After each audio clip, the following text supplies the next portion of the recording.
우리가 왜 카메라, 스마트폰은 해상도를 그렇게 중요시 생각하고 4K, 8K, 몇만 화소니 이런 거 따지면서 안경에는 이렇게 인색할까요? 안경엔 우리 몸에 24시간 붙어 있습니다.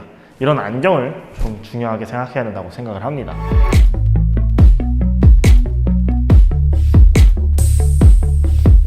네, 여러분 안녕하세요. MK 작가입니다. 오늘은 제가 카메라, 렌즈 이런 거 아니고요. 오늘은 이 안경에 대해서 한번 리뷰해 볼까 합니다. 사실 저는 안경에 대한 중요성을 누구보다도 절실히 깨닫고 있습니다. 왜냐면 제가 벗었을 때는 현재 제 앞에는 M3와 고프로가, 제 좌측에는 루믹스 G7이 찍고 있는데 이게 G7인 거 정도까지는 분간이 가지만 사실 저 앞에 있는 카메라 같은 경우에는 아예 보이지도 않습니다. 그렇기 때문에 저에게 있어서 안경이 없다면 카메라가 4K든 8K든 6100만 화소든 1억 화소든 간에 저에겐 별로 의미가 없다 이 말이죠. 그래서 오늘은 제가 안경에 대해서 리뷰를 진행해 볼 텐데요. 개인적으로 안경에 대해서 사람들이 좀 인색하다고 생각을 합니다. 왜냐면 우리 스마트폰, 카메라 이런 것들 구매를 할 때 스마트폰은 LCD네 LED네, 카메라가 더블이네 트리플이네, 그리고 광각, 초광각, 망원, 연만화소네, 조리개는 어떻네 이런 걸 따지고요. 카메라도 마찬가지로 렌즈 같은 경우에는 조리개가 어떻고 해상력이 어떻고 무슨 표 차트는 어떻고, 카메라 같은 경우는 몇만 화소니 로우 필터를 제거했네, 몇 K, 4K네 8K네 이런 거 되게 중요하게 생각을 하잖아요. 그러면서 왜 안경은 5만원짜리, 10만원짜리를 사용을 하는가라는 생각을 해보았습니다. 일단 미리 알고 넘어가셔야 할 게 5만원짜리, 10만원짜리라고 나쁘다라는 게 아닙니다. 안경테가 비싸다고 해서 엄청 좋다, 편하다 이런 것도 아니고요. 사실 제가 사용을 하고 있지만 이 안경테로 인해서 뭔가 더 편해졌다 이런 느낌은 없습니다.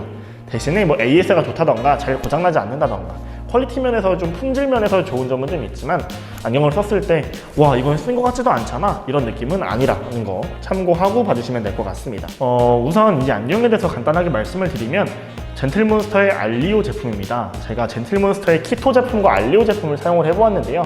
키토 같은 경우는 제가 살이 찌면서 그 안경은 좀 날렵한 사람한테 어울리는데 날렵하지 않고 둔해지다 보니까, 생긴 게 둔해지다 보니까 어울리지 않더라고요. 그래서 알리오 제품도 어울린다고 생각하시는지는 모르겠지만 알리오 제품으로 변경을 하게 되었습니다. 렌즈 같은 경우에는 이게 변색 렌즈예요. 야외에 나가면 자동으로 선글라스처럼 색깔이 좀 바뀌게 됩니다. 이게 겨울에 좀 더 심하게 까매지고요. 여름엔 좀 덜합니다. 많은 분들이 착각하시는 게 여름에는 당연히 자외선이 많다고 생각을 하니까 더 까매지겠지라고 생각을 하시는데 의외로 겨울에 더 검해지는 것 같더라고요. 그래서 니콘의 트랜지션 렌즈를 탑재하고 있다는 점 참고해 주시면 될 것 같고요. 이번엔 렌즈에 대한 제품 리뷰는 아니다 보니까 안경테에 대해서 바로 설명을 드려보도록 하겠습니다. 일단 보시면 하금테, 아래는 은색, 위에는 검정색인 제품입니다. 보이시나요? 지금 G7 화면으로 저를 좀 보시면 아마 보이실 겁니다. 어쨌든 이렇게 생긴 안경이고요. 하금테 안경의 특성상 뭔가 약간 도시남자의 느낌이 날 수도 있고 그냥 단순 동글동글 안경에 비해서는 좀 인상이 세 보일 수 있습니다. 그렇지만 어쨌든 하금테도 나름 패션 트렌드 아이템으로 인기가 있었죠. 제가 이게 산지 거의 1년 정도가 돼서 이게 인기가 있었죠라고 말할 수밖에 없는 것 같아요. 요즘에 너무나도 많이 끼고 있지만 사실 안경을 매일매일 바꾸시는 분들은 거의 없을 테니까요. 어쨌든 그렇습니다. 젠틀몬스터를 구매하게 된 이유가 세 가지가 있습니다.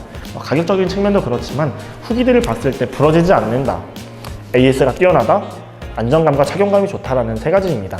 무게감이 0이다 이런 블로그들 되게 많은데요. 무게감이 사실 저는 3만원짜리 안경 쓸 때도 무게감은 없었어요. 그렇기 때문에 3만원짜리 안경이나 25만원짜리 안경이나 저는 무게감에 대해서 크게 신경을 쓴 적 없고요. 콧잔등이 아프네, 귓볼이 아프네, 이 뒤에가 아프네, 저는 그런 걸 안경 쓰면서 한 번도 느껴본 적이 없기 때문에 그런 부분에 있어서 차이를 느끼진 못하겠습니다. 물론 달리기 하거나 땀이 났을 때 다른 안경은 좀 흘러내리는 거에 비해서 이 안경은 그런 건 없었다라고 참고하시면 될 것 같고요. 이건 또 개인의 얼굴 구조라던가 이런 구조에 따라서 차이가 있을 수 있다는 점 참고 부탁드리도록 하겠습니다. 이 안경 같은 경우는 제가 인터넷에서 구매를 했는데 피팅은 제가 안경점에 따로 가서 세팅을 맞춘 상태입니다. 안경 알 같은 경우에는 니콘의 트랜지션 렌즈를 사용해서 야외에 나가서 밝을 때 태양빛을 받으면 검정색으로 선글라스처럼 변하는 특성을 가지고 있고요.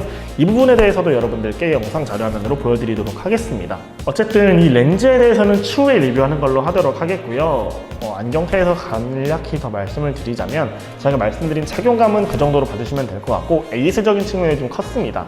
이게 약간 안경계의 애플 같은 느낌이에요. 야, 너무 젠틀몬스터 밀어주는 거 아니냐라고 생각하실 수 있는데 이게 AS가 리퍼도 됩니다. 이 제품을 구매하고 젠틀몬스터의 제품을 구매하고 해외 어디, 제가 미국에 가도 그렇고 영국에 가도 그렇고 뭐 호주에 가도 그렇고 그냥 거기에 있는 젠틀몬스터에서 AS가 가능을 해요. 그러니까 글로벌 AS가 되는 거죠. 그런 부분이 장점이라 보시면 될 것 같고요. 이거 같은 경우엔 수리도 진행을 하지만 리퍼도 가능합니다. 제가 금액적인 부분은 찾아서 여러분들께 자막으로 달아드리겠지만 일정 금액을 내면 애플처럼 안경을 리퍼를 해줍니다. 그런 점도 마음에 들었고요. 그리고 안경 AS도 되게 새 거 같이, 내가 렌즈 뭐 이 부분이 부러졌어요, 안경테 다리가 부러졌어요 하면 다리만 봐주지 않고 뭐 폴리싱을 같이 해준다던가 그런 부분들을 같이 서비스로 관리를 해서 주기 때문에 그런 점이 되게 마음에 들었다고 보시면 될 것 같습니다. 그리고 구성품에서는 뭐 사실 특별할 건 없어요. 25만원짜리 안경에 안경칩은 당연히 있어야 하고 안경 닦기도 있어야 되는데 잃어버렸습니다. 어쨌든 안경 닦기도 있고 뭐 사은품으로 주는 것들이 여러 브랜드에서 많기 때문에 그런 것들을 많이 받았지만 개인적으로 안경이 제일 중요하다고 생각을 하고요. 말씀을 드리자면 간단한 구조 먼저 말씀을 드려보도록 할게요. 이게 여러분들께 얼마나 잘 보일지 모르겠습니다. 이쪽에 네 개의 선인가요? 제가 여기 안경을 안 쓰면 안 보여서 4개의 선으로 스티치 표현이 된 제품이고요. 위에는 메탈입니다. 이 검정색은 양옆을 이렇게 감싸고 있는 느낌이에요. 위에랑 아래는 모두 메탈이라는 점. 그리고 안경 코받침이 사실 녹이 좀 쓰는 제품이에요. 그래서 이 녹 같은 경우에도 갖다 주면 제거를 해준다고 하더라고요. 그래서 그런 점 참고하시면 될 것 같고, 안경 다리 같은 경우에 그냥 메탈로 되어 있습니다. 끝부분에만 플라스틱으로 귀 받침이 되어 있고요.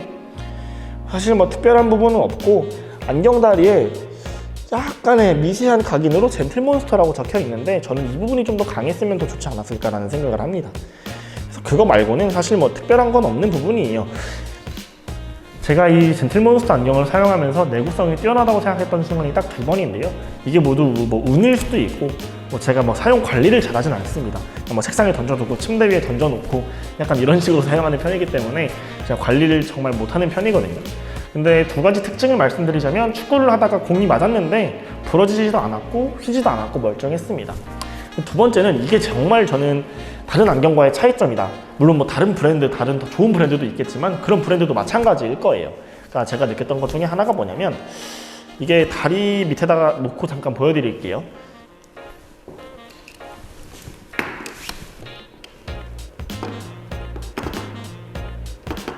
보이시나요?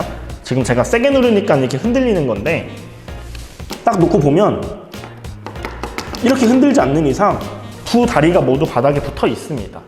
그러니까 이게 뭘 뜻하냐, 제가 뭐 3만원짜리 5만원짜리 안경을 많이 써봤지만 이게 오래 사용하면 안경이 이렇게 비틀어져 가지고 한쪽에 책상에 내려놓거나 평평한 데 내려놓으면 한쪽 다리가 들려서 이렇게 퉁퉁거려요. 그리고 안경을 썼을 때도 이렇게 삐뚤게 써져 있는 느낌? 우리 뭐 고딩 때 뭐 아니면 주변 친구들 보면 안경 꼭 삐뚤어져 있는 애들 한두 명씩 있을 거예요. 그게 오래 쓰면 뭐 떨구거나 뭐 박살을 누르거나 이런 게 아니어도 이상하게 오래 쓰면 변형이 오더라고요. 근데 이제 저는 그런 걸 한 번도 겪지 못했다. 지금 1년 가까이 사용했고 키토 제품도 2년 정도 사용을 하면서 그런 부분에 대해서는 한 번도 느낀 적이 없다라고 말씀을 드리고 싶습니다.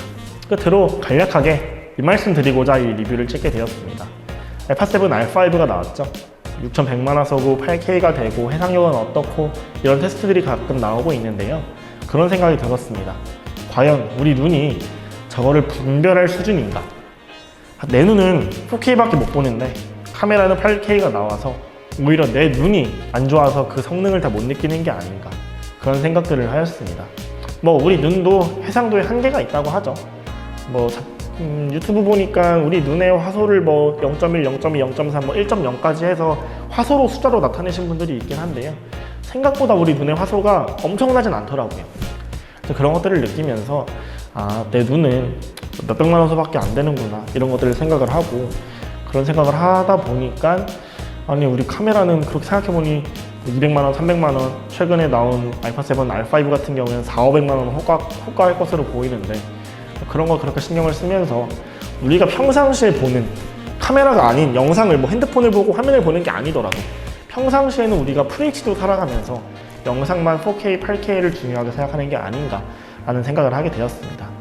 물론 뭐 그런 부분에 있어서는 안경 렌즈를 리뷰하는 게 더 맞긴 하겠습니다만, 안경 렌즈 같은 경우에는 제가 광학적인 성능 스펙들을 말씀드리기 좀 어려운 부분도 있고요. 니콘 트랜지션 렌즈 같은 경우에 야외 촬영을 해야 되는데 제가 지금 시험 기간이어서 이 기간이 끝나면 그런 부분들에 대해서 한 번 더 짚어드리도록 하겠습니다. 그래서 이런 부분들을 말씀을 드리고 싶어서 오늘 영상을 켜게 되었고요. MK 작가였습니다.